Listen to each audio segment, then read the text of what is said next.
Time for the digital marketing news this week. Couple big things this week. One in particular that's going to rock the entire digital marketing industry, and a couple other ones that are pretty important as well. So let's dive into it. First thing, Microsoft Advertising has partnered with IAS to promote brand safety.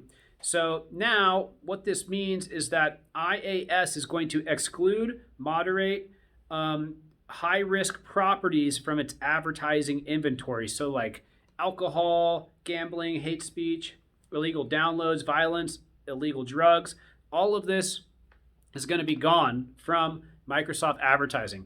I will say Google is cracking down on this too. In fact, I have a really good friend who's an entrepreneur who I was just surfing with before I did this video.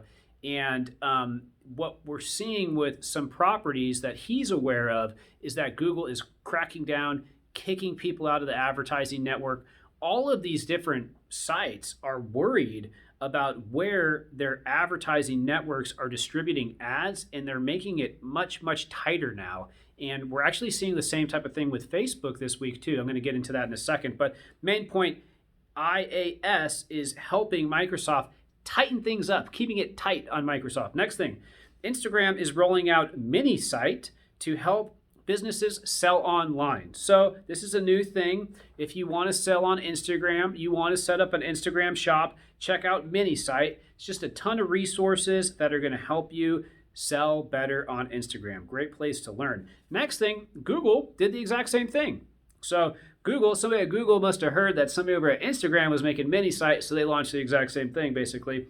So what they came out with was the Small Business Holiday Hub, and it's packed with resources you can use to promote your brand over the next few months. I'd like to give a shout out to Google.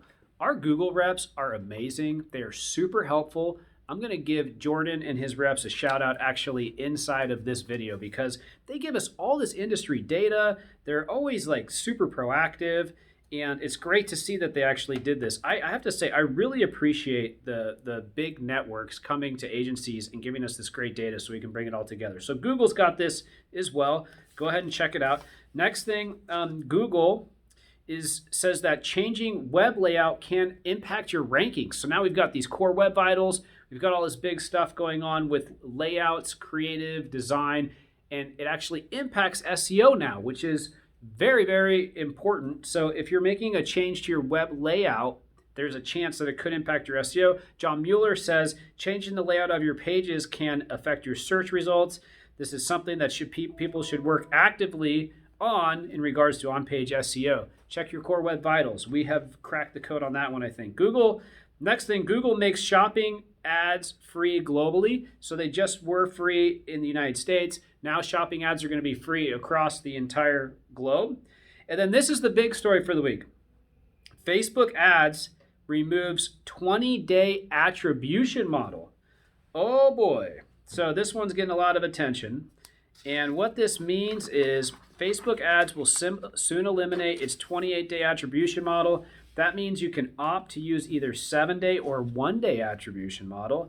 If you're unfamiliar with the concept of an attribution model, it's the number of days between when somebody clicks on your ad and took action. So let's say you opt for a 28-day attribution model. Somebody clicks on your ad but doesn't purchase the product you're selling until 20 days later. You'll see the purchase action in your analytics because there's a 28-day window. But as of October 12th, you won't have the 28-day option anymore. And why is that? Well, it's about privacy. It's about quality control, right? So upcoming digital privacy, this is their quote. This is a quote from them. Upcoming digital privacy initiatives affecting multiple browsers will limit businesses' ability to measure people's interactions across domains and devices. Yeah, they're losing all this visibility too into their extended network that they used to have. That was another story I covered a couple weeks back.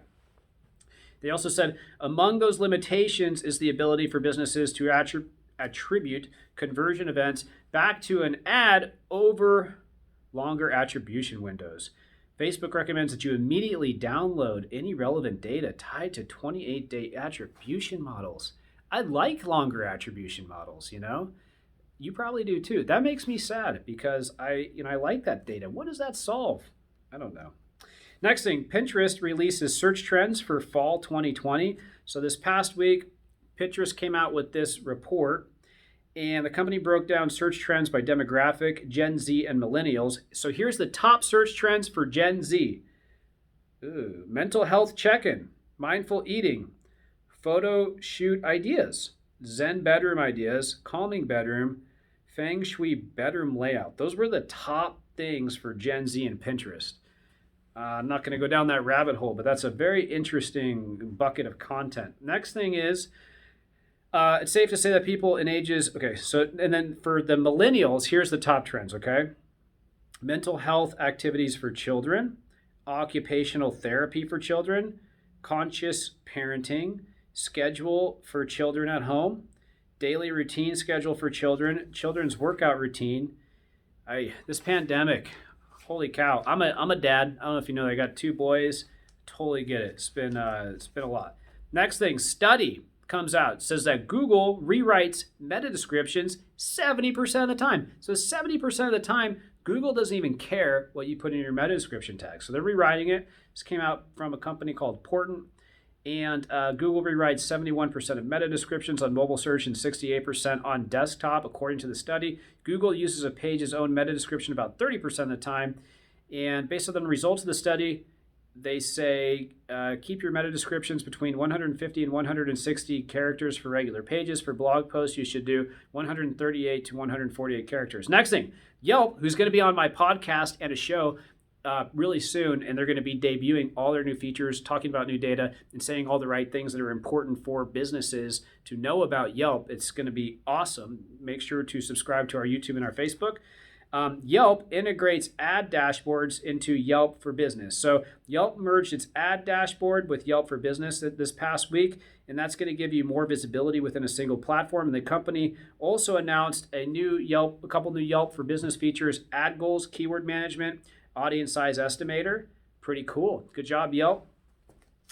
Next thing, Google says that anchor text is more important than content around links. So one of the biggest things is your anchor text. What's inside of that link? What's that anchor text in the link that anchors to the page? That's really important for SEO. It's been a highly debated topic for a very long time, because if you get too much anchor text, usually over 6%, 7% of your overall link portfolio, or just too many of kind of one anchor text, then you get a penalty. Anyway, so what they said is, when it comes to SEO, the SEO, the anchor text for the link is more important than the content around the link. And that comes from John Mueller. People had hypothesized that if you just had a link and then the content around the link would just take care of it and the anchor text wasn't important. John Mueller is saying that content around and the context is important, but the anchor text is more important. And he says, sure, but the content around, that's kind of more secondary. Like, that really strong piece of context from the anchor text that is missing in that case. And then small things around the side, that does help us a little bit, but really that kind of primary aspect of the link is gone, and usually that doesn't matter. It's not that it counts against your website anyway. It's just this particular, okay, he's just saying that anchor text is important. Last thing I have for this week, I'd like to say congratulations to Rita Patel for being our Ignite Marketer of the Week. Super excited to be championing people who have worked incredibly hard in marketing over their lifetime and have done amazing things. So Rita Patel is CMO of Buffalo Wild Wings, and she has had an amazing career. She also worked at Wrigley before, and we have done a huge highlight on her on the Ignite Visibility blog because of some of the really cool recent initiatives she has done for promotions and taking Buffalo Wild Wing and growing it more and more, even despite the pandemic. So great job, Rita. Congratulations. That's it for the digital marketing news this week. I can't wait to see you next week. Like, comment, subscribe, leave me a comment. That's why I love chatting with you online. Keeps me motivated, keeps this fun. Have a good one. See you next time. Bye.